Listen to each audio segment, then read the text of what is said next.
Next है, कोयले का जलना किसका एक उदाहरण है? कोयले का जलना, तो राइट आंसर हो जाएगा, ये उदाहरण है किसका? संयोजन अभिक्रिया का। ठीक है, अब संयोजन अभिक्रिया को क्या कहते हैं, इंग्लिश में क्या बोलेंगे इसको? कोयले को जो जलना है, देखिए इंग्लिश में इसको वन बाय वन हम देखते हैं। बर्निंग ऑफ कॉयल, ठीक है, वेट एक मिनट, देखो बर्निंग ऑफ कॉयल किसका एग्जाम्पल है, ये पूछा था। देखो वियोजन क्या होता है, संयोजन का है ये। संयोजन का देखो क्या होता है, संयोजन का होता है कॉम्बिनेशन रिएक्शन। Combination reaction. विस्थापन क्या होता है? डिस्प्लेसमेंट रिएक्शन हो जाएगा, इस तरीके से है। तो बाकियों का तो हमें क्या करना है, तो हमें तो सिर्फ जो हमारा आंसर है उससे मतलब है। तो कोयले का जो जलना है ये संयोजन अभिक्रिया का, कॉम्बिनेशन रिएक्शन का क्या होता है? एग्जाम्पल होता है। ठीक है, याद रखिएगा। चलिए नेक्स्ट है, पादपों में जाइलम उत्तक का डैश भाग भोजन का भंडारण करता है। तो पादपों में जाइलम उत्तम का जाइलम पैरेन्काइमा भाग जो होता है, ये क्या करता है? भोजन को स्टोर करता है। ठीक है, तो याद रखिएगा बस इसको, जाइलम पैरेन्काइमा। तो देखो इंग्लिश में ही है ये, तो इसको बताने की ज़रूरत नहीं है, जाइलम पैरेन्काइमा हो जाएगा। जो कि जो पादप क्या बोलेंगे इसको? प्लांट होते हैं ना पादप। ठीक है, तो part of xylem tissue in plant store foods, तो वो हो जाएगा जाइलम पैरेन्काइमा।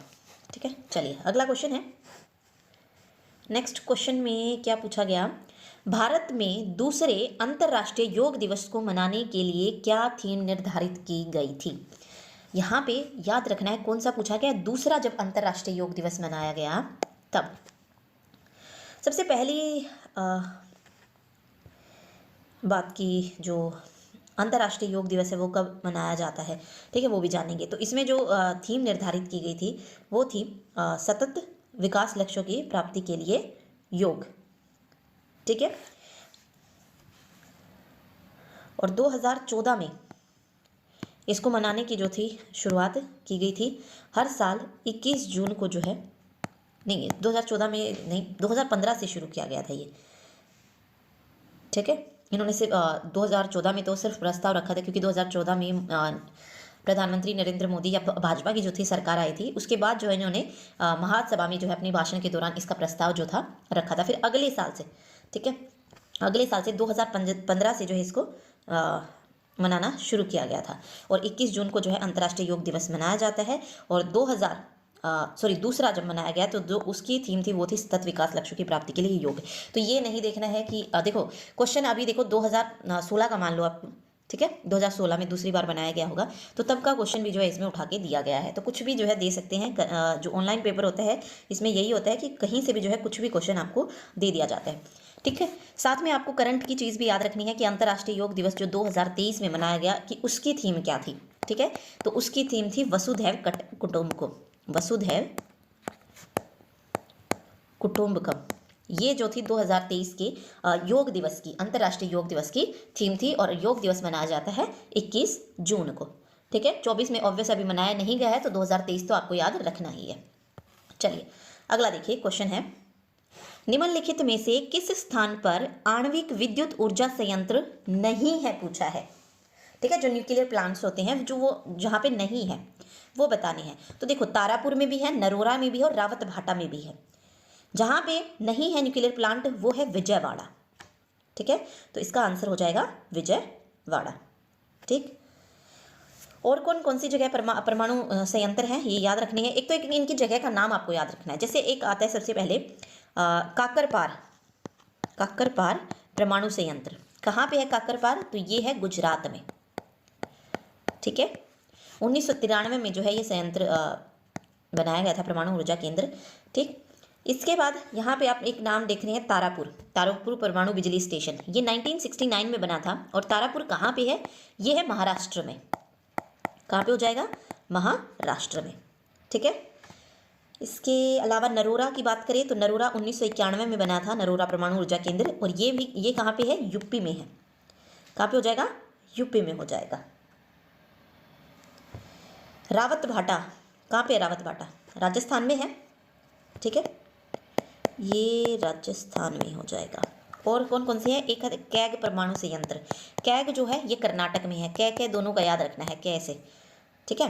रावत भाटा राजस्थान हो जाएगा, ठीक। नरोरा यूपी में है, तारापुर महाराष्ट्र में है, काकरपारा ये गुजरात में है। एक और नाम आता है कलपक्कम का, कलपक्कम परमाणु ऊर्जा संयंत्र, तो ये तमिलनाडु में है कलपक्कम, ठीक है। कलपक्कम जो मद्रास परमाणु ऊर्जा केंद्र है वो कहाँ पे है?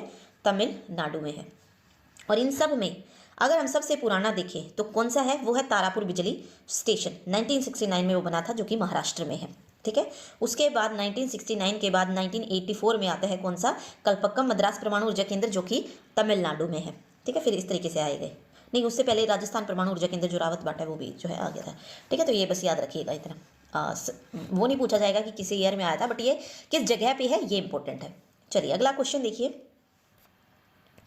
चलिए देखिए क्वेश्चन है, राजा राम मोहन राय ने ब्रह्म सभा के नाम से एक धार्मिक समाज की नाम से एक सुधार संघ की स्थापना की, जिसे बाद में डैश के रूप में जाना गया, ठीक है। तो जिसे ब्रह्म समाज के नाम से, ठीक है, ब्रह्म सभा भी नहीं थी वो, उसका नाम वो था आत्मीय सभा था, क्या था? आत्मीय सभा के नाम से जो एक सुधार संघ जो था बनाया था, कब? 1814 में, ठीक है। 1814 में राजा राम मोहन राय ने जो है आत्मीय सभा के नाम से जो है एक धार्मिक समाज की स्थापना की, जिसे बाद में ब्रह्म समाज के रूप में जाना गया, ठीक है। ओके, ये 1814 में हुई थी आत्मीय सभा की, ओके ब्रह्म सभा भी थी। ब्रह्म सभा की जो स्थापना थी ये राजा राम मोहन राय ने 1828 में की थी, और इसे भी जो है ब्रह्म समाज नाम जो था दे दिया गया था, कब? 1829 में। तो दोनों ही, अगर आपसे ब्रह्म सभा पूछा जा रहा है, आत्मीय सभा पूछा और इन्हें नाम दे दिया गया ब्रह्म समाज का, इन दोनों की स्थापना राजा राम मोहन राय ने की थी। आत्मीय सभा की 1814 में और ब्रह्म सभा की 1828 में, और इसका नाम बदलकर जो था ब्रह्म समाज कर दिया गया 1829 में, ठीक है। तो ये याद रखना है आपको। चलिए अगला क्वेश्चन देखिए, किस राज्य के मुख्यमंत्री ने राज्य की सभी आंगनवाड़ियों में बच्चों के पोषण स्तर में सुधार करने के लिए दूध और अंडे उपलब्ध कराने हेतु महिला एवं बाल विकास विभाग की एक परियोजना का उद्घाटन किया है? तो ये किस सरकार ने किया है? केरल की सरकार ने किया है, ठीक है, राइट आंसर हो जाएगा ये। नेक्स्ट है, निम्नलिखित में से किस भारतीय राज्य में हड़प्पा के नगर नहीं पाए गए हैं? जहां पे हड़प्पा के नगर नहीं पाए गए, देखो हरियाणा में भी हैं, जैसे राखीगढ़ी है, बनावली है, ये हैं, ठीक है। राजस्थान में, फिर राजस्थान में भी जो है अलग अलग जगह हैं, गुजरात में भी हैं, बट उत्तराखंड में जो है हड़प्पा नगर नहीं पाए गए हैं, तो ये हो जाएगा यहाँ पे राइट आंसर, ठीक। चलिए अगला है, संसद शब्द डैश को संदर्भित करता है? तो संसद शब्द किसको संदर्भित करता है? राष्ट्रीय विधायिका को संदर्भित करता है। संसद जो है भारत का क्या है? सर्वोच्च विधायी निकाय है, ठीक है।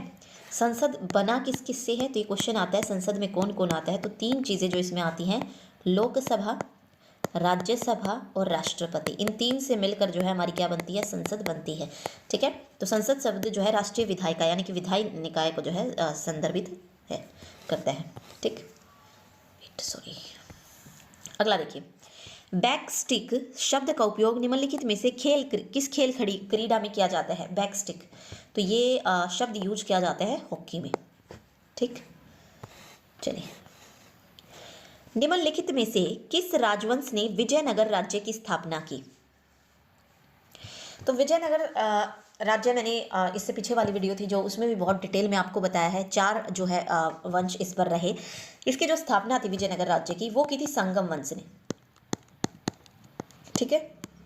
4 वंश मैंने आपको कराए हैं, ठीक। तो इसमें डिटेल में नहीं जाएंगे, क्योंकि जो हमारी DSSB का जो सिलेक्शन बैच चल रहा है, जिसमें हम रिवाइज कर रहे हैं प्रीवियस ईयर क्वेश्चन, वहाँ पे मैंने आपको बहुत डिटेल में क्वेश्चन बताया है, ठीक है। संगम राजवंश, और इसकी जो स्थापना थी वो किसने की है? तो हरिहर और बुक्का, हरिहर एम बुक्का ने जो है 1336 ईस्वी में जो है इसकी स्थापना की थी, और 1485 तक जो है संगम राजवंश का शासन विजयनगर राज्य पर रहा था।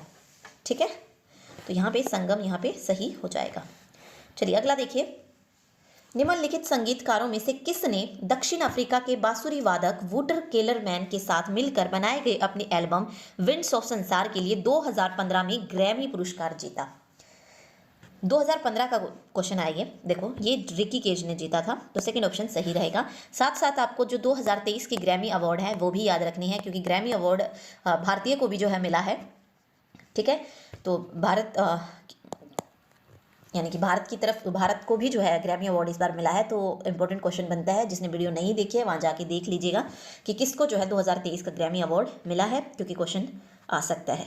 ठीक, चलिए, भूदृश्य पर जल, पवन एवं हिम जैसे विभिन्न घटकों के द्वारा होने वाले क्षय को डैश कहते हैं। तो जल, पवन और हिम से जो क्षय होता है उसको बोला जाता है अपरदन। ठीक है, तो सेकंड ऑप्शन सही होगा। निम्नलिखित में से कौन सी विधि राष्ट्रीय आय आकलन की विधियों में से एक नहीं है? ओके, राष्ट्रीय आय आकलन की जो विधि नहीं है वो बतानी। देखिए, राष्ट्रीय आय आकलन की विधि कौन कौन सी है? उत्पाद विधि भी है, वितरण भी है और व्यय विधि भी है। ठीक है, तो तीनों हैं। जो नहीं है वो है बैंकिंग विधि। तो बैंकिंग विधि जो है इसका राइट आंसर हो जाएगा। ठीक है, इंग्लिश में क्या बोलेंगे इन्हें, देखो वेट, सबसे पहले उत्पाद विधि है जैसे, तो उत्पाद को क्या बोलते हैं? प्रोडक्ट बोलते हैं। विधि क्या हो जाएगा? मेथड हो जाएगा, प्रोडक्ट मेथड। ठीक है, तो तीन विधियाँ होती है इसकी। प्रोडक्ट मेथड हो गया, एक हमारा क्या बोलते हैं, इनकम मेथड, इनकम मेथड हो गया, और व्यय एक्सपेंडिचर मेथड हो गया।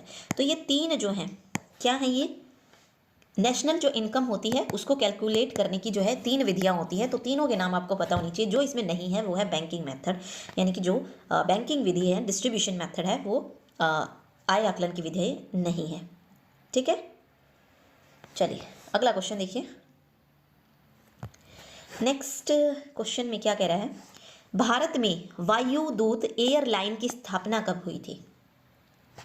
तो राइट आंसर हो जाएगा 1981 में जो है ये वायुदूत एयरलाइन जो थी इसकी स्थापना हुई थी।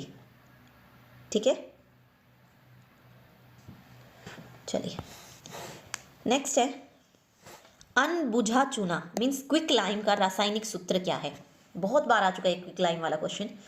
क्विक लाइम CaO, क्या बोलेंगे इसको? और Ca से बनता है कैल्शियम और O से बनता है ऑक्साइड। ठीक है, तो CaO जो है इसका फॉर्मूला हो जाएगा, रासायनिक सूत्र हो जाएगा। ठीक है, जला हुआ चूना या बिना बुझा चूना भी जो है इसको कहा जाता है। ठीक,